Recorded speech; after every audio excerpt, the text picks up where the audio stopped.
Hey everyone, so what are we installing today? JCR Off-road's air compressor mount, the one that goes in the engine bay, the ARB twin onboard air compressor, and if everything goes well, I'm going to try out this new Speedflate hose kit that inflates all four wheels at the same time. So let's see what we have here. We have some hardware that came with the mount from JCR, a bracket, some nuts, some pop pins, the actual mount, and the support arm that holds the mount up, and then the compressor itself. These are the filters for the compressor, the switch, which we won't be using because we're going to utilize the upfitter switches in the Bronco, the built-in ones. The air compressor itself is pretty heavy. Whoa, let's get this all put together. The bracket essentially connects here, and the arm connects to a screw that's way down there. I have to take off the wheel well again. For the amount of times I took it off the wheel well, I feel like I should have put on some quick fasteners or something. But after that's all done and mounted, then it's just electrical. Pretty straightforward. I have about 2 hours before the sun goes down. Will I finish? I doubt it, but we'll see. I just realized I haven't cleaned the Bronco since we went off-roading, and I can't find any of the screws. Kind of sucks.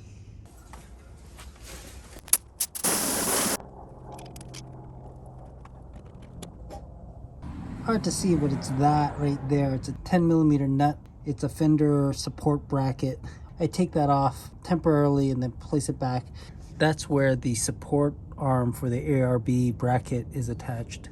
Okay, you guys know there's always something, and this time it was this little anti-rotation pin on that bracket I just took out from the wheel well. It was a pain to get out, but finally got it out.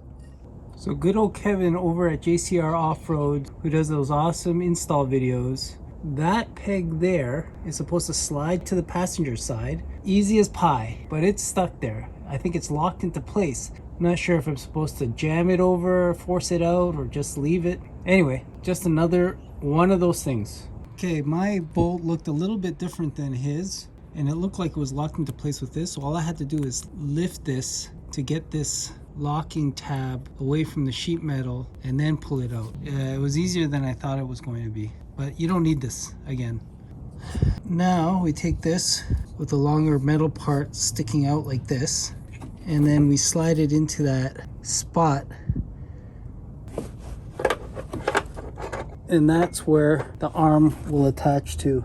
Good luck. Now we place the arm down there, try to snug it up with the bolts that they provide on that backing plate, and then it's secure everything down, and then it's the top bracket part. So hopefully it gets easier from there. It got dark really quick, so I'm just going to show you. Well, first of all, I was just walking around for like last 5 minutes looking for my flashlight, and I found it in here. That gives you an example of how I waste time doing these kind of things. Let me zoom in. So I marked it with some pink ink so I can see where the bolt holes were. It was hard trying to line those up coming from the side of the wheel well. Regardless, the left one or the right one kind of shimmies up against that firewall material, so just something to know. You're gonna have to kind of force it over so that it gets to the right spot. I'm gonna put everything together, and then tomorrow morning when there's light, I'll show you what I did so far, and then probably finish the electrical then. Morning everyone. Spent the last 15 minutes looking for these bolts. They're in my bedroom. I'm an idiot. Okay, I'm under the Jeep looking up. This arm, just like because it sits on this felt part of the firewall, you can see that it's angled. I don't know if you should cut that first. I'm just gonna screw it down. That made it bind up a bit there, but I managed to get the bolts in. Installation is definitely not as straightforward as it seems like it would be.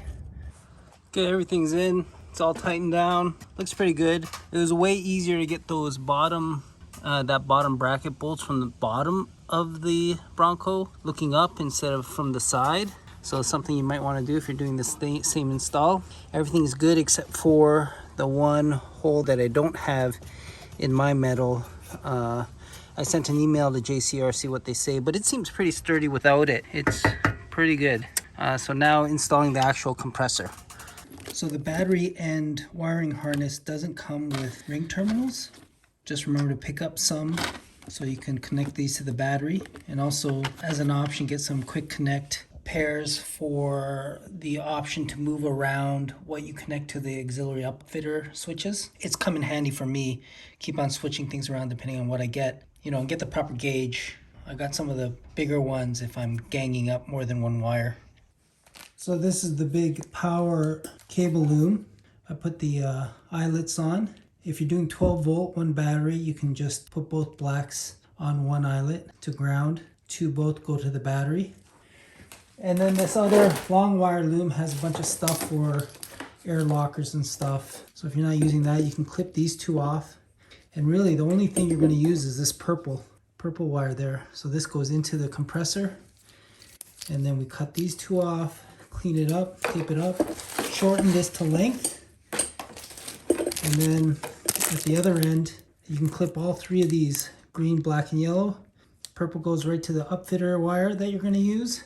And that's it. So I'll do that now. Ah, so satisfying. Welcome to the true white north. From one day 20 degrees to the next day -1 and a bunch of snow. But let's finish the installation. I'm gonna mount the air compressor into the engine bay and then hook up all the electrical. So the kit comes with 4 bolts, 4 washers, and 4 lock washers. If you've never seen one of these come in pretty handy too. It's like a magnetic dish, so you don't lose any of your pieces.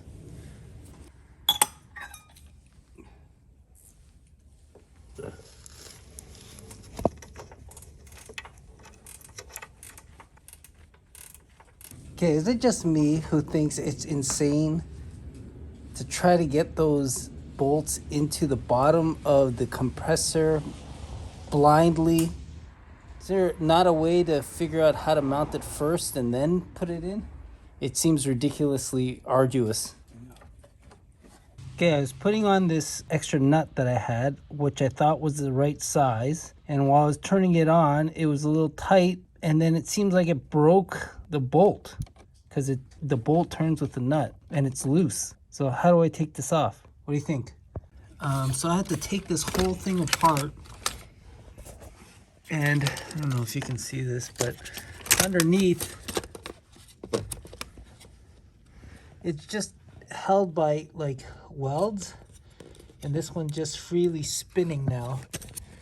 So I gotta figure out how to take this one off. Oh, what a pain in the butt to take this off. I mangled it while I was trying to do it too. If you ever are trying to take this off, there's a clip here.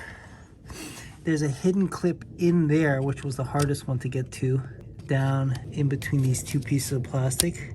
And then everything else should come out pretty easily. There's a cable that's attached to it from the bottom. That's why it's hard to pull out. But I'm trying to stay away from needing to unravel that. Okay, I dremeled off the top of that existing bolt that broke. Put in my own nut and bolt in there.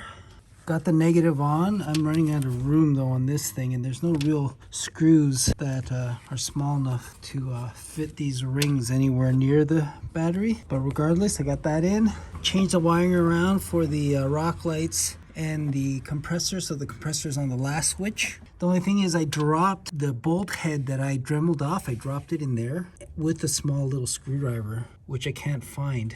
Man, I wish I was more careful about not dropping things in the engine bay, but anyway, I'll keep on looking. Next up is just tidying up all the wires, some cable ties. The one back there to the upfitter switch, and this one to the battery. I'm gonna start the engine, moment of truth, see if everything works. So it looks like everything's installed correctly. That was a pain in the butt to get the bolts on underneath the compressor, but also getting it on the battery was such a pain. That broken bolt took so much time to correct, but regardless, it's all done now. I got this speed plate system that'll air up all 4 tires at once. but I didn't realize I needed the chuck that goes in the ARB compressor. So that's on order. It should come in the next day or two, and then I'll upload both videos at the same time, so it should be up there, wherever. And that's it. Have a great weekend, everyone.